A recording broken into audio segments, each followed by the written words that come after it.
பரிசுத்த நாமத்திற்கு ஸ்தோத்திரம். யோவான் 16ஆம் அதிகாரம் 24ஆம் வசனத்தை நான் வாசிக்கிறேன். யோவான் 14:24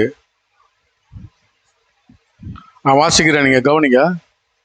கேளுங்கள், இரண்டாம் பகுதியை வாசிக்கிறேன். கேளுங்கள், அப்பொழுது உங்கள் சந்தோஷம் நிறைவாயிருக்கும்படி பெற்றுக்கொள்வீர்கள். ஆமென்.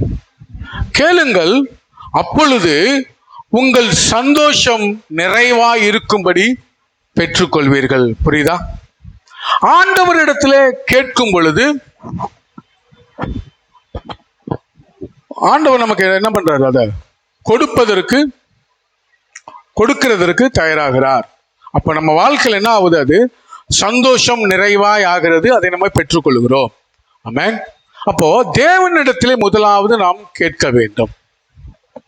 நம்ம வாழ்க்கையில் அநேக தேவைகள் இருக்கு. இந்த உலக வாழ்க்கையில நமக்கு எல்லாருக்கும் ஒவ்வொருவருக்கும் ஒவ்வொரு தேவைகள் இருக்கிறது, ஒவ்வொரு பிரச்சனைகள் இருக்கிறது, ஒவ்வொரு பாடுகள் இருக்கிறது, ஒவ்வொரு உபத்திரவங்கள் இருக்கிறது, வேற ஒரு காரியங்கள் இருக்கிறது. அந்த காரியத்துல எல்லாம் தேவனுக்கு நம்ம என்ன பண்ணணும் அப்படின்னு சொன்னா தெரியப்படுத்தணும். ஸ்தோத்திரத்தோடு விண்ணப்பங்களை தெரியப்படுத்துங்கள் அப்படின்னு வேதம் சொல்லுது. அப்போ நம்ம தேவனிடத்திலே முதலாவது கேட்கும் பொழுது தேவன் அந்த காரியத்தை நம்ம வாழ்க்கையில நம்ம சந்தோஷப்படும்படியாக, ஆமென்.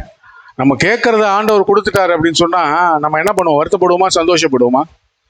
சந்தோஷப்படுவோம். ஹல்லேலூயா. அதைத்தான் இங்க சொல்லப்பட்டிருக்கு. அப்பொழுது உங்கள் சந்தோஷம் நிறைவாயுமாகும்படி ஆண்டவர் அதை நமக்கு கொடுக்கிறவராய் இருக்கிறார். அப்போ முதலாவது தேவனிடத்திலே கேட்க வேண்டும்.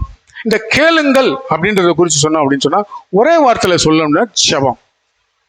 தேவனுக்கு தெரியப்படுத்துவது தான் இந்த கேளுங்கள் அப்படின்னு சொல்லப்பட்டிருக்கிறது. ஒரு வசனத்தை வாசிப்போம். லூக்கா 11ஆம் அதிகாரம் 9, 10, 11 நான் வாசிக்கிறேன், நீங்க நல்லா கவனிங்க. மேலும் நான் உங்களுக்கு சொல்லுகிறேன், கேளுங்கள். அடுத்தது 10ஆம் வசனம். ஏனென்றால் கேட்கிற எவனும் பெற்றுக்கொள்ளுகிறான். ஆமென். கேட்டீங்க அப்படின்னு சொன்னா முதலாவது சொல்றாரு, கேளுங்கள், உங்கள் சந்தோஷம் நிறைவாக பெற்றுக்கொள்வீர்கள். அடுத்த வசனத்தை அடுத்து லூக்கால சொல்றாரு, கேளுங்கள், அப்பொழுது உங்களுக்கு கொடுக்கப்படும். ஏனென்றால் கேட்கிற எவனும் பெற்றுக்கொள்கிறான். ஆண்டவர் வாக்குத்தத்தம் கொடுக்கிறாருங்க நமக்கு. அல்லேலூயா.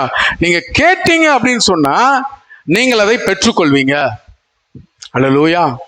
தேவன் இடத்துல நம்ம எப்படி கேட்போம்? நிச்சயமா தேவன் மேல விசுவாசம் இருந்தால் மாத்திரம்தான் கேட்போம்.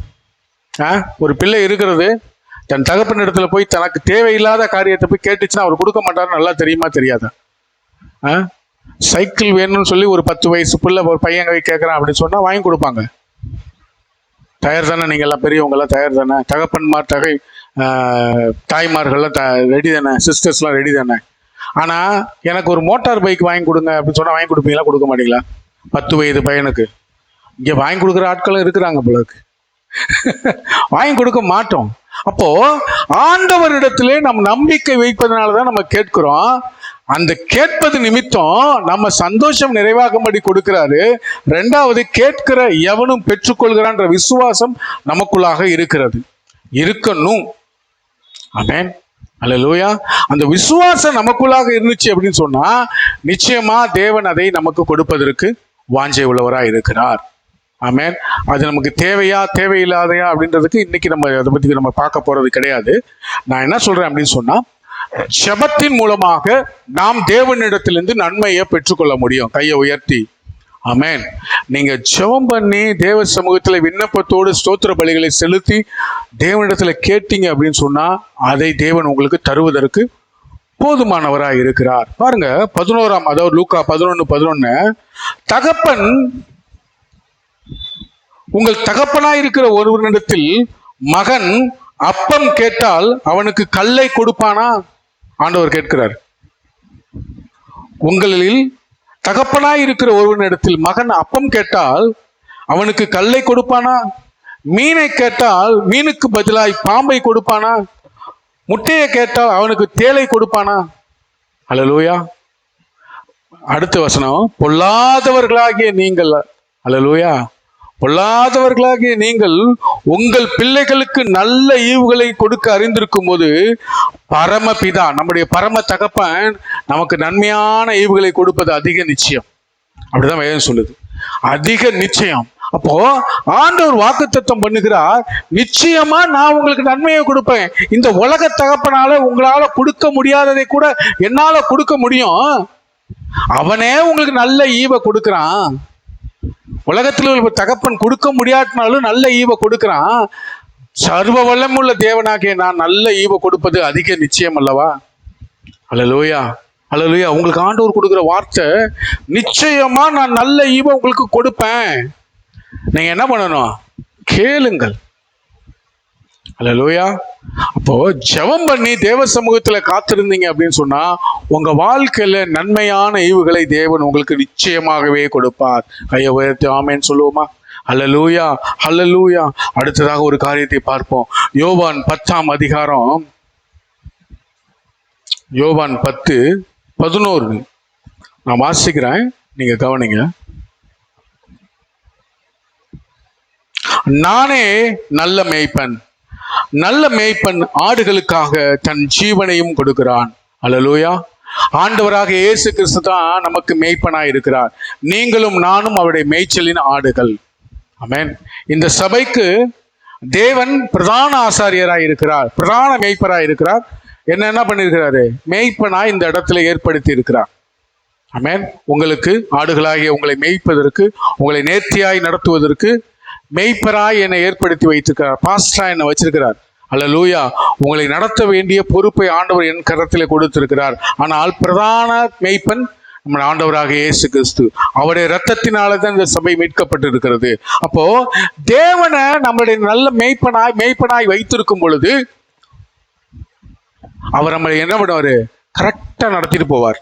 ஒரு மேய்ப்பன் தன்னுடைய ஆடுகளை எப்படி நடத்துவான்னு பாத்தீங்க அப்படின்னு சொன்னா, அது எங்க போய் மேய்ந்தால் அது நல்ல புஷ்டியா இருக்குமோ, எங்க ஒரு வளமான இடம் இருக்குமோ, எங்க அமர்ந்த தண்ணீர் இருக்குமோ,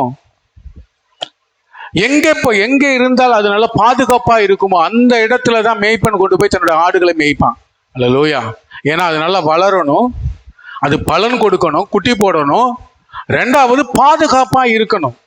அப்போ மேய்ப்பன் அந்த ஆடுகளை நடத்தும் பொழுது நேர்த்தியான பாதையில தான் நடத்துவார். அல்லேலூயா. அதே போலதான் நம்முடைய ஆண்டவர் நம்மை நேர்த்தியான பாதைகளை நடத்துவார். தேவனை நம்மளை மேய்ப்பனா வைத்திருந்தோம் அப்படின்னு சொன்னா தேவன் நம்ம எப்படி நடத்துவாரு? நேர்த்தியான பாதைகளை நடத்துவார், சரியான பாதைகளை நடத்துவார். நம்ம தேவ சத்தத்திற்கு கீழ்ப்படிந்து நடந்தோம் அப்படின்னு சொன்னா நம்ம நேர்த்தியான பாதைகளை நடத்துவதற்கு தேவன் போதுமானவராக இருக்கிறார். அதுக்கு ஆதாரமாக வசனத்தை வாசிப்போம். யோவான் 10ஆம் அதிகாரத்துல, அதே அதிகாரத்துல 2 நான் வாசிக்கிறேன், நீங்க கவனிங்க. வாசல் வழியாய் பிரவேசிக்கிறவனே ஆடுகளின் மேய்ப்பராய் இருக்கிறான். வாசல் காக்கிறவன் அவனுக்கு திறக்கிறான். ஆடுகளும் அவன் சத்தத்துக்கு செவி கொடுக்கிறது. அவன் தன்னுடைய ஆடுகளை பெயர் சொல்லி கூப்பிட்டு அவைகளை வெளியே நடத்தி கொண்டு போகிறான். அவன் தன்னுடைய ஆடுகளை வெளியே விட்ட பின்பு அவைகளுக்கு முன்பாக நடந்து போகிறான். ஆடுகள் அவன் சத்தத்தை அறிந்திருக்கிறபடியினால் அவனுக்கு பின் செல்லுகிறது. அல்லேலூயா. அப்போ தேவன் நம்மை குறித்து நன்றாக அறிந்து வைத்திருக்கிறார். எப்படி நான் உங்களை குறித்து நன்றாக அறிந்து வைத்திருக்கிற பிரயாசப்பட்டு கொண்டே இருக்கிறேன்னா, ஏன்னா வேதம் அப்படிதான் சொல்லுது. தன் ஆடுகளின் நிலைமை சரியாய் நிதானித்து அறிந்திருக்க வேண்டிய அவதான் சரியான மேய்ப்பன். அல்லேலூயா, அல்லேலூயா, அல்லேலூயா, அல்லேலூயா. சொல்லுங்க. ஆடுகள் நிலைமையை நான் சரியா அறிந்திருக்கணும். ஏனோ தோணன்னு உங்களை மேய்ச்சேன் அப்படின்னு சொன்னா நீங்க என்ன பண்ணுவீங்க? இடறி விழுவதற்கு சாத்தான் எவனை விழுங்கலாம் என்று வகை தேடி சுற்றிட்டு இருக்கிறான். சாத்தான் போய் ஒயின் ஷாப்ல போய் கிரியை செய்ய மாட்டான். இந்த இதுல இப்போ கொஞ்ச நாள் முன்னாடி நீங்களாம் இதெல்லாம் பார்த்தோம். இந்த கோயில் குளங்கள் எல்லாம் போய் அவன் வந்து கிரியை செய்ய மாட்டான். அவன் அங்கதான் இருக்கிறாங்க, அதனால அவன் அங்க போய் கிரியை செய்ய மாட்டான். நான் சொல்றது உங்களுக்கு புரியுதா? புரியுதுல்ல? அப்போ அவன் அங்கெல்லாம் கிரியை செய்ய மாட்டான். அவன் எங்க கிரியை செய்வானா, எங்க நீங்க சாத்தானுக்கு விரோதமா எங்க இருக்கீங்களோ அங்கதான் கிரியை செய்வான். நீங்களாம் இப்ப எப்படி இருக்கீங்க? சாத்தானுக்கு விரோதமா இருக்கிறீங்க. அல்லேலூயா. தேவனுக்கு பிரியமா இருக்கிறீங்க, சாத்தானுக்கு விரோதமா இருக்கிறீங்க. உங்களுக்குள்ளதான் முதலாவது கிரியை செய்ய என்ன பண்ணுவான்? போராட பார்ப்பான். ஆனா பயப்பட வேண்டியதில்லை. ஏன்னா அவனை விட வல்லமை உள்ள தேவன் நமக்கு பக்கத்துல இருக்கிறாரு. ஆமென், ஹல்லேலூயா. நீங்க சும்மா இருப்பீங்க, தேவன் உங்களுக்காக யுத்தம் செய்வார். அந்த யுத்தத்தை நீங்க பார்ப்பீங்க. ஹல்லேலூயா. அதனால பயப்பட வேண்டியதில்லை. அப்போ உங்களுக்கு விரோதமா சாத்தான் யுத்தம் பண்ண வந்தாலும் தேவன் உங்களுக்கு விரோதமா, அவனுக்கு விரோதமா கொடியேற்றுவாரு. நீங்க ஆசீர்வாதமா இருப்பீங்க. பாருங்க, அப்ப நம்ம என்ன பண்ணணும் அப்படின்னு சொன்னா, மேய்ப்பனின் சத்தத்திற்கு நம்ம கீழ்ப்படியணும். மேய்ப்பனின் சத்தம் எங்க கேட்கிறது? முதலாவது இந்த பைபிள்ல இருந்து கேட்குது. ஆமென். அடுத்ததாக சபையிலே ஊழியக்காரர்கள் வாயிலிருந்து புறப்பட்டு வருகிறது. ஆமென். அப்ப எங்க கீழ்ப்படியணும்? வேதத்திற்கு கீழ்ப்படியணும். மேய்ப்பனின் சத்தமாகிய ஊழியக்காரின் சத்தத்திற்கு கீழ்ப்படியணும். அப்படி கீழ்ப்படிந்து நடந்தீங்க அப்படின்னு சொன்னா உங்க வாழ்க்கை ஆசீர்வாதமான வாழ்க்கையா இருக்கும். இங்க சொல்லப்பட்ட கேளுங்கள் கொடுக்கப்படும், இந்த வார்த்தை உங்க வாழ்க்கையில நிச்சயமாகவே நிறைவேறும். அப்போ மேய்ச்சலின் ஆடுகளா இருக்கிற நம்ம மேய்ப்பனின் சத்தத்திற்கு நம்ம என்ன பண்ணணும்? சரியா நிதானித்து அறிந்திருக்கிற வேண்டும். நாம் இந்த ஆராதனை வேளையில நான் சொன்னது போல பார்த்தீங்க அப்படின்னு சொன்னா, நீங்க இங்க கேட்கிற வார்த்தையை இந்த சபையை விட்டு வெளியே போனவனே பொறுக்கி போடுவதற்கு அவன் தயாரா இருப்பான். எப்படா அந்த வார்த்தையை எடுத்து போடலாம், ஏதேதோ பிரச்சனையை கொடுத்து. ஆனா அந்த வார்த்தையை நீங்க என்ன பண்ணணும்? நிதானித்துக்கிட்டே இருக்கணும், அசை போட்டுக்கிட்டே இருக்கணும். அப்பதான் அந்த வார்த்தை என்ன பண்ணும்? உங்களுக்குள்ளாக கிரியை செய்யும். ஆண்டவர் வார்த்தையா இருக்கிறார். இந்த வார்த்தையின் மூலமாகத்தான் உங்க வாழ்க்கை கட்டப்படும், உங்களுக்கு ஆசீர்வாதம் உண்டாகும். அல்லேலூயா, அல்லேலூயா. கையை உயர்த்தி ஆமென் சொல்லுங்க. அப்போ வார்த்தை என்ன பண்ணணும்? அசை போட்டு கொண்டே இருக்கணும். அப்பதான் அந்த வார்த்தை உங்களுக்குள்ளாக கிரியை செய்கிறதா இருக்கும். இந்த மேய்ப்பனை பார்த்தீங்க அப்படின்னு சொன்னா, தன்னுடைய ஆடுகளை நேர்த்தியான பாதைகளை வழி நடத்தி கொண்டு போகிறான். அது எங்கெல்லாம் போய் மேய்ந்தால் பஷ்டியா இருக்கும், எங்க போய் மேய்ந்தால் பாதுகாப்பா இருக்கும், எங்க போய் மேய்ந்தால் தனக்கு பலனை கொடுக்கும், குட்டிகளை போடும் என்று சொல்லி மேய்ப்பன் நன்றாய் நிதானித்து அறிந்திருக்கிறார். 5ஆம் வசனத்தை பாருங்க, சீக்கிரம் முடிக்கிறேன், டைம் இல்ல. அந்நியருடைய சத்தத்தை அறியாதபடினால் அவைகள் அந்நியனுக்கு பின் செல்லாமல் அவனை விட்டோடி போகும். அல்லேலூயா. நான் சொன்னதை போலதான் பிசாசு எவனை விழுங்கலாமோன்னு சொல்லி சுத்திக்கிட்டே வந்துகிட்டே இருக்கிறான். ஆனா நம்ம என்ன பண்ணக்கூடாது? அவன் சத்தத்திற்கு கீழ்ப்படிய கூடாது. அவன் சத்தத்துக்கு கீழ்ப்படிஞ்சோம் அப்படின்னு சொன்னா, இன்னைக்கு வந்த அநேகர் பார்த்தீங்கன்னா பின்மாற்றம் அடைந்து போனதற்கு காரணம் என்ன தெரியுங்களா? தேவ சத்தத்தை விட்டு, தன்னுடைய மேய்ப்பனாகிய தேவனை விட்டு அந்நிய சத்தத்திற்கு கீழ்ப்படிந்ததுனால தான் இன்னைக்கு பின்மாற்றம் அடைந்து போயிருக்கிறாங்க. அவங்க வாழ்க்கை நன்மையா இருக்குதான்னு போய் பாருங்களேன். கொஞ்சம் இன்னும் இன்னும் இன்னும் அசுத்தத்திற்குள்ளாக இருக்கிறது. நாங்க பார்க்கிறோம், கேள்விப்படுறோம். ரொம்ப கஷ்டமா இருக்குது. ஜெபம் பண்றோம் அவங்களுக்காக.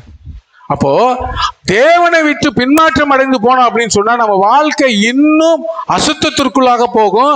அசுத்தத்திற்குள்ளாக போனதுனால நம்ம புஷ்டியும் சந்தோஷமா வாழ்வோமா அப்படின்னு கேட்டீங்கன்னா நிச்சயமா இல்லை.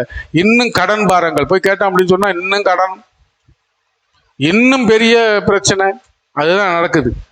அல்லேலூயா. நம்ம அப்படி இருக்கக்கூடாது. பிசாசின் சத்தத்திற்கு கீழ்ப்படுகிறவர்களாக இருக்கக்கூடாது.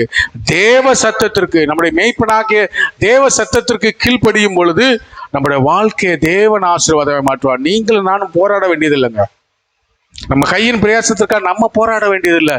தேவன் நமக்காக யுத்தம் செய்வார். ஆமென். கர்த்தருடைய ஆசீர்வாதமே ஐஸ்வர்யத்தை தரும், அதனால அவர் வேதனையை கூட்டார். ஆமென். யோவான் 14:14 வாசிக்கிறேன், கவனிங்க, வேகமா போறேன். யோவான் 14:14 பாருங்க. எம் நாமத்தினாலே நீங்கள் எதை கேட்டாலும் நான் அதை செய்வேன், அதை நான் செய்வேன். அல்லேலூயா. ஆண்டவர் உங்களுக்கு இந்த வார்த்தையை கொடுக்குறாரா? எதை கேட்டாலும். இதுக்கு விளக்கமே தேவையில்லை, வியாக்கியானம் தேவையில்லை, பிரசங்கம் தேவையில்லை. நீங்க எதை கேட்டாலும் நான் உங்களுக்கு கொடுப்பேங்க. அத ஆண்டவர் சொல்றாருங்க, மனுஷன் சொல்லல. மனுஷன் சொன்னா கூட மாறி போயிடுவான்.